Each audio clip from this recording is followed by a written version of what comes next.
Friends, இன்னைக்கு என்ன சமைக்க போறோம்னா மீல் மேக்கரை வச்சு ரெஸ்டாரண்ட் ஸ்டைலில் ஒரு கிரேவி தான் ரெடி பண்ண போறோம். இது சப்பாத்தி, பூரி, தோசை, இட்லி, பரோட்டாக்கு ஒரு நல்ல சைட் டிஷ். வாங்க எப்படி செய்யறதுன்னு பார்க்கலாம். அதுக்கு முன்னாடி இப்பதான் ஃபர்ஸ்ட் டைம் என் சேனலை பார்க்குறீங்கன்னா என் சேனலை சப்ஸ்கிரைப் பண்ணிட்டு பக்கத்தில் இருக்க பெல் ஐக்கானை கிளிக் பண்ணிட்டு வாங்க. ஒரு பாத்திரத்தில் 1/2 லிட்டர் தண்ணியை சேர்த்து நல்லா கொதிக்க விடுங்க. தண்ணி நல்லா கொதிக்குது. இப்போ அடுப்பு ஆஃப் பண்ணிடுங்க. 250 கிராம் மீல் மேக்கர் எடுத்திருக்கேன். இதை சுடுதண்ணியில் சேர்த்துக்கலாம். மீல் மேக்கரை சேர்த்து நல்லா கிளறி விடுங்க. அந்த தண்ணியில் நல்லா டிப் ஆகணும். ஒரு கலரி தட்டு போட்டு மூடி ஒரு 1/2 மணி நேரம் இந்த மீல் மேக்கர் அதை சுடு தண்ணியிலே நல்லா ஊறட்டும். இப்போ இது ஓரமாக வச்சுட்டு கிரேவிக்கான மசாலாவை ரெடி பண்ணிக்கலாம். 1/2 ஸ்பூன் சோம்பு,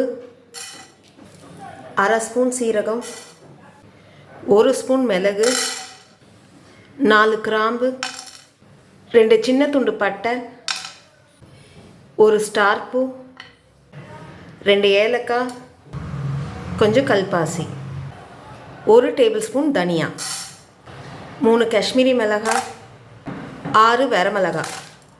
2 நிமிஷம் நல்லா ரோஸ்ட் பண்ணி எடுத்துக்கோங்க. மீடியம் ஃப்ளேமில் ஒரு 2 நிமிஷம் நல்லா ட்ரை ரோஸ்ட் பண்ணிக்கோங்க. அதோடைய ஃப்ளேவர் நல்லா வெளியில் வரும். அப்போ அடுப்பு ஆஃப் பண்ணிக்கோங்க. 2 நிமிஷம் நல்லா வறுத்தாச்சு. அதோடைய ஃப்ளேவர் நல்லா வெளியில் வருது. இப்போ அடுப்பு ஆஃப் பண்ணிக்கோங்க. இப்போ இது ஒரு பிளேட்டுக்கு மாற்றி வச்சுக்கலாம். நம்ம ட்ரை ரோஸ்ட் பண்ண அதே பேனில் 1 ஸ்பூன் எண்ணெய் ஊற்றிக்கோங்க. 15 பூண்டு, ஒரு பெரிய இஞ்சியை துண்டு துண்டாக கட் பண்ணி எடுத்திருக்கேன். இது 2த்தையும் இதில் சேர்த்துக்கோங்க.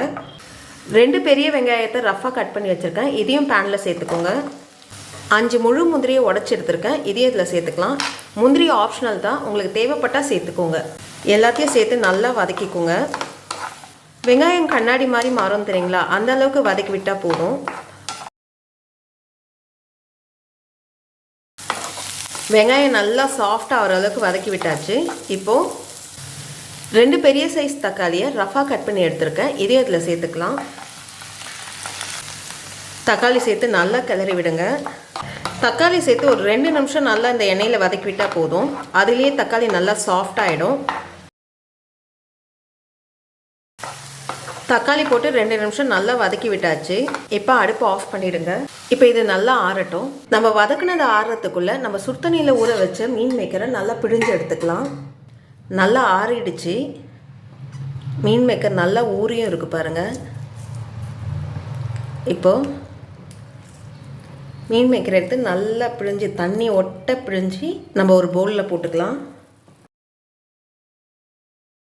நல்லா தண்ணியை பிழிஞ்சு நல்லா எடுத்துக்கிட்டேன்.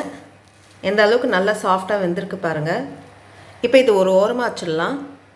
நம்ம ட்ரை ரோஸ்ட் பண்ணி வச்சுருக்க பொருளை மிக்ஸி ஜாருக்கு மாற்றிப்போம்.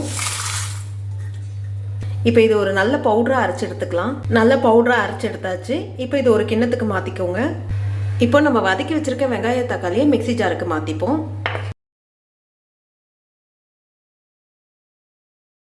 இப்போ இதை லைட்டாக குறைன்னு அரைச்சி எடுத்துக்கலாம். தண்ணி தேவைப்படாது. ஒருவேளை தேவைப்பட்டால் ஒரு 1/4 கிளாஸ் மட்டும் தண்ணி சேர்த்து அரைச்சிக்கோங்க. நல்லா அரைச்சி எடுத்தாச்சு. இப்போ இது ஒரு ஓரமாக வச்சுக்கோங்க. ஒரு கடாயை எடுத்துக்கோங்க. 3 டேபிள் ஸ்பூன் எண்ணெய் சேர்த்துக்கோங்க. 1 ஸ்பூன் நெய் சேர்த்துக்கோங்க. நெய் சேர்த்து செஞ்சோன்னா நல்ல ஃப்ளேவர் கிடைக்கும். எண்ணெயும் நெய்யும் நல்லா சூடாயிடுச்சு. இப்போது 1/4 ஸ்பூன் சோம்பு, 1 பிரிந்தி இலை. சோம்பு நல்லா பொரிஞ்சிருச்சு. இப்போது நம்ம அரைச்சி வச்சுருக்க வெங்காய தக்காளி விழுதை இதில் சேர்த்துக்கலாம். மிக்சியில் கொஞ்சம் தண்ணி சேர்த்து அலசி ஊற்றிக்கலாம். நல்லா கிளறி விடுங்க. இந்த எண்ணெயில் 2 நிமிஷம் நல்லா வதக்கி விட்டால் போதும். நம்ம ஏற்கனவே வெங்காய தக்காளி நல்லா வதக்கி தான் அரைச்சிருக்கோம்.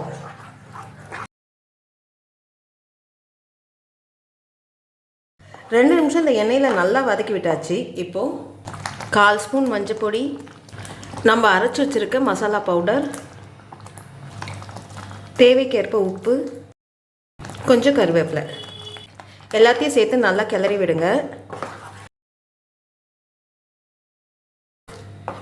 1 நிமிஷம் நல்லா கிளறி விட்டாச்சு.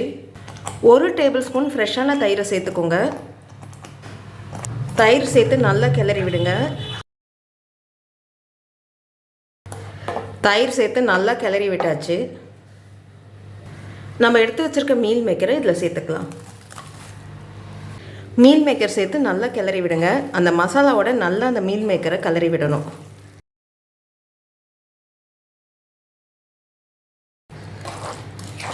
மீல் மேக்கர் அந்த மசாலாவோட நல்லா கிளறி விட்டாச்சு. ஒரு 2 நிமிஷம் அந்த மசாலாவில் இந்த மீல் மேக்கர் நல்லா வேகட்டும். 2 நிமிஷம் அந்த மீல் மேக்கரை மசாலாவில் நல்லா வேக விட்டோம். அப்படி வேக விட்டால் தான் அந்த மசாலா அந்த மீல் மேக்கர் உள்ள நல்லா இறங்கி நம்ம கடிச்சு சாப்பிடும் போது அதோடைய டேஸ்ட் ரொம்ப நல்லாயிருக்கும். இப்போது உங்களுக்கு கிரேவி எந்த அளவுக்கு திக்னஸ் வேணுமோ அந்த அளவுக்கு நீங்கள் தண்ணி ஆட் பண்ணிக்கலாம். நான் இங்கே ஒரு 2 கிளாஸ் தண்ணி ஆட் பண்ணிக்கிறேன். தண்ணி சேர்த்து நல்லா கிளறி விடுங்க. தண்ணி சேர்த்து நல்லா கிளறி விட்டுட்டேன். இப்போ ஒரு கொதி வரட்டும். இப்போது நல்லா கொதிக்குது. இந்த ஸ்டேஜில் நீங்கள் உப்பு காரம் டேஸ்ட்டெல்லாம் பார்த்துக்கோங்க. எதாவது குறைவாக இருந்தால் இந்த ஸ்டேஜ்லேயே அட்ஜஸ்ட் பண்ணிவிடுங்க. உப்பு காரம்லாம் கரெக்டாக இருக்குது. இப்போது மூடி போட்டு ஒரு மீடியம் ஃப்ளேமில் ஒரு 10 நிமிஷம் நல்லா வேக விடலாம். 10 நிமிஷம் மீடியம் ஃப்ளேமில் நல்லா வேக விட்டோம். கிரேவி நல்லா திக்காக இருக்குது. அந்த எண்ணெயும் நல்லா பிரிஞ்சு வந்திருக்கு. நல்லா கிளறி விடுங்க. நல்லா கிளறி விட்டாச்சு. கடைசியாக கொஞ்சம் கொத்தமல்லி தூவி நல்லா கிளறி அடுப்பை ஆஃப் பண்ணிவிடுங்க. ரொம்ப டேஸ்டான மீல் மேக்கர் கிரேவி ரெடி ஆகிடுச்சு. இந்த வீடியோ உங்களுக்கு பிடிச்சிருந்தா லைக் பண்ணுங்கள், ஷேர் பண்ணுங்கள். அப்படியே உங்களுடைய கருத்துக்களை எனக்கு கமெண்ட் பண்ணுங்கள். மறக்காமல் என் சேனலை சப்ஸ்கிரைப் பண்ணிவிடுங்க. நன்றி, வணக்கம்.